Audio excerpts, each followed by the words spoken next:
Welcome to Beautiful Work, Beautiful Life. If you're new here, this is the right place. It's an incredible community of people doing their inner work. And if you've been with us before, thank you for coming back. It is really because of you, our listeners, that I show up every week and that Laurel shows up. And I really want to say, we together, collectively, are changing the world. I know it might not seem that way, but the more individuals that are focused on inner work and creating their individual beautiful lives, collectively, the world is a more beautiful place to live. We're talking about the power of small steps. So let me ask you, have you ever felt like the gap between where you are now and where you want to be is just too big? That there's too many things in your life that you want to change, that need changing, and you don't know how to go about it? Well, if that is where you are, if you're overwhelmed by the change that you want, by the bigness of your own dreams and desires, this episode is for you. Today, we're going to leave here with a reminder that the smallest step can be the most powerful. We're going to talk about tiny actions that create real change and why tiny actions create change. I'll share a story from a client and probably one from my own life, because if you know me at all, you know that my inner work journey has been a long road and there are plenty of stories. And I'm going to leave you with some journaling prompts because self-reflection helps us get clear. And when we put a practice in place to get clear, we can change our lives. So before we get too deep into the topic today, let me take a minute and introduce myself and my podcast partner. I am Laurel Boivin. I'm one of the co-hosts of Beautiful Work, Beautiful Life. I'm a leadership coach and a speaker and a podcaster. My podcast partner and dear friend, Laurel Holland, she's a life coach and an author. You'll find all of our information, including how to reach us, in the show notes. Laurel Holland is not with us today. She'll be back in a couple weeks for more incredible, beautiful conversation. So today's theme, the power of small steps. This has been on my mind for a little while. Two reasons I'm going to share with you. One is next week you're going to hear another conversation with Nick Tucker. He was my guest in August in an episode that was titled Becoming Resilient with Nick Tucker. Well, he's coming back next week, and we're talking about his walk from Maine to LA. As a 23-year-old, he set out to walk across the country. And his story of this walk inspired me to think about my own small steps.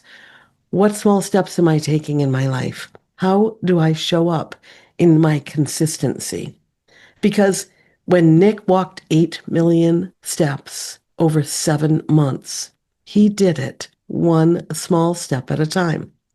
The other reason I've been thinking about this small steps and the power of small steps and consistency is because here it is October, the 10th month of the year.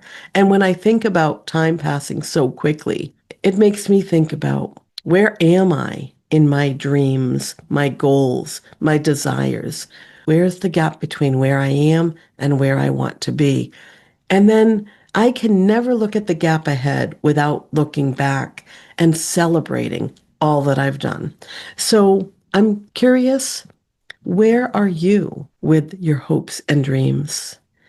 If you look back to January, to the beginning of the year, what were your hopes and dreams for this year? What were your goals? Are they still top of mind for you? Or have you forgotten what they even were? Have you lost sight of them along the way?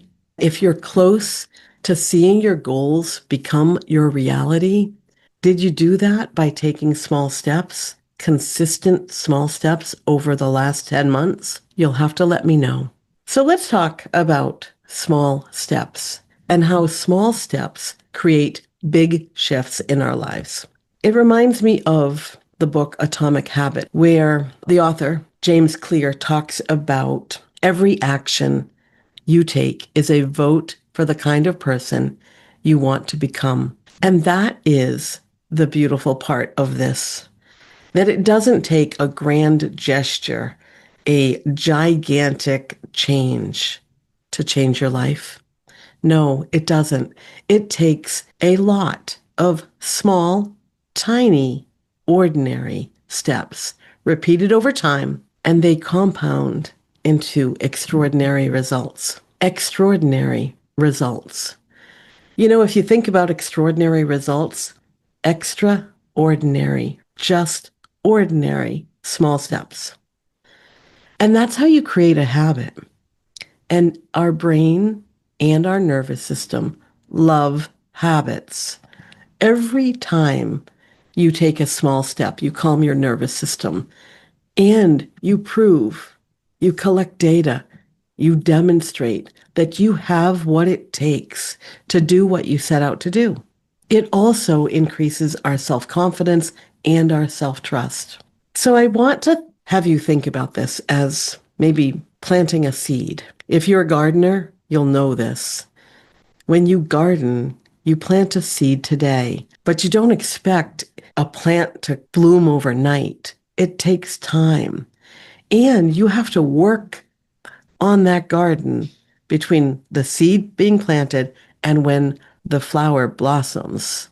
You have to water the garden. You have to tend the garden. You have to trust the process. And the small steps are the daily watering. So here we are, planting the seeds, wanting something to come into our life. And we have to do the work between the seed being planted and when our dream, our vision, our goal comes to life. You know, I did this a couple years ago. I set this goal and I did a great job for the first 6 months of the year.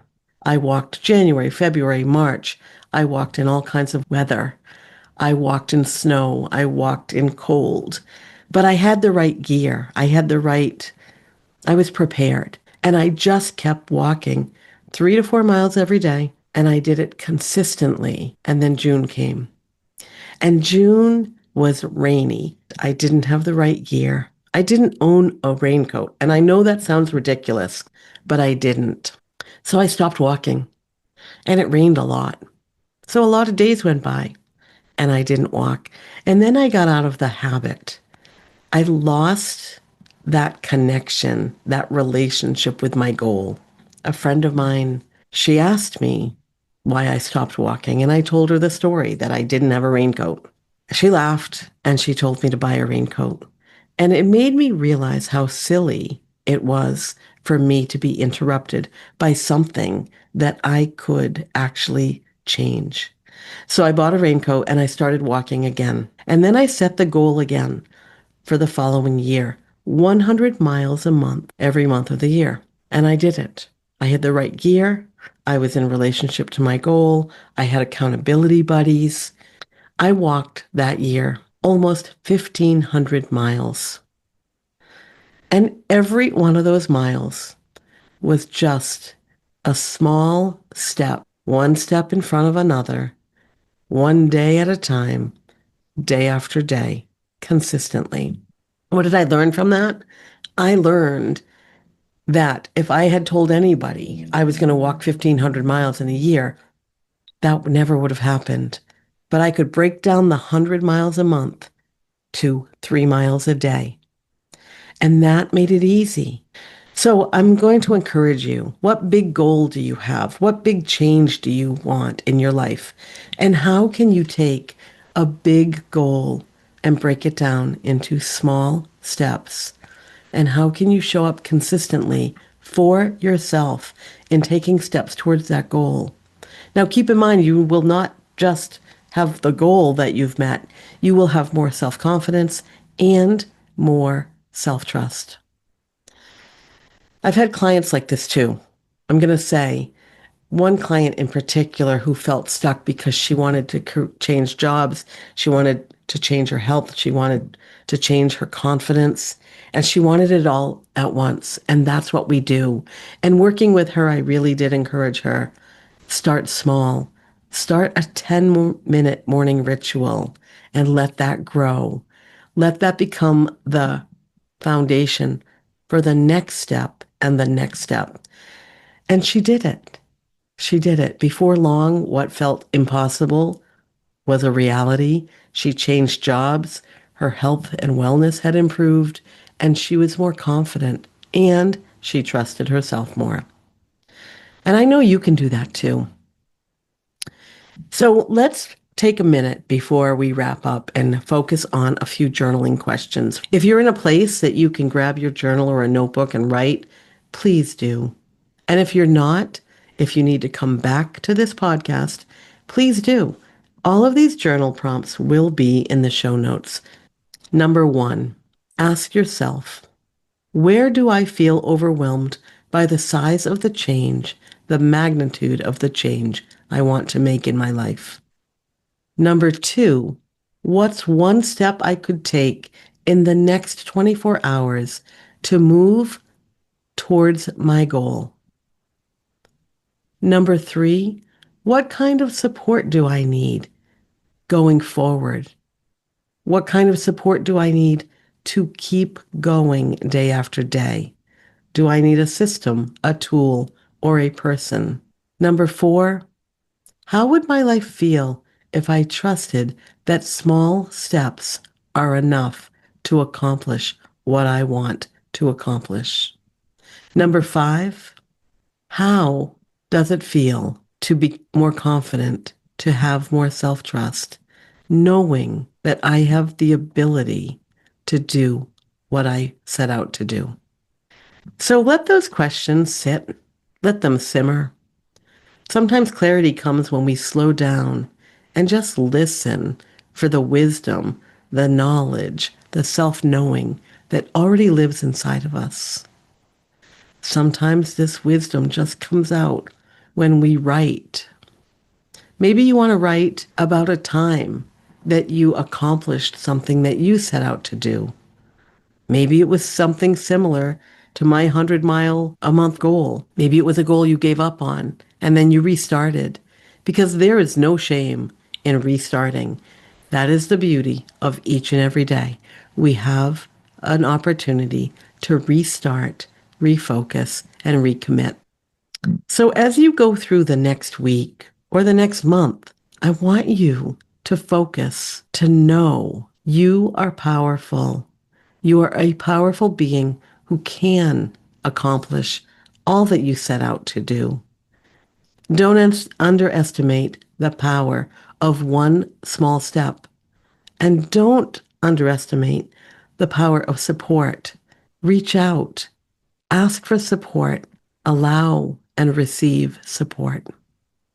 And I'm just going to offer, if you would like support with a goal that you want to achieve, with a change that you want to make in your life, or doing your inner work, please reach out to Laurel or me. We would love to work with you to support you on your journey. You'll find all of our contact information in the show notes. So that's it. The power of small steps. I hope that this resonated with you. I hope that you have dreams and desires and goals, that you are so inspired and excited to tackle. Until next time, be well, keep doing your inner work, and congratulate and celebrate all that you are and all that you are becoming. Bye for now.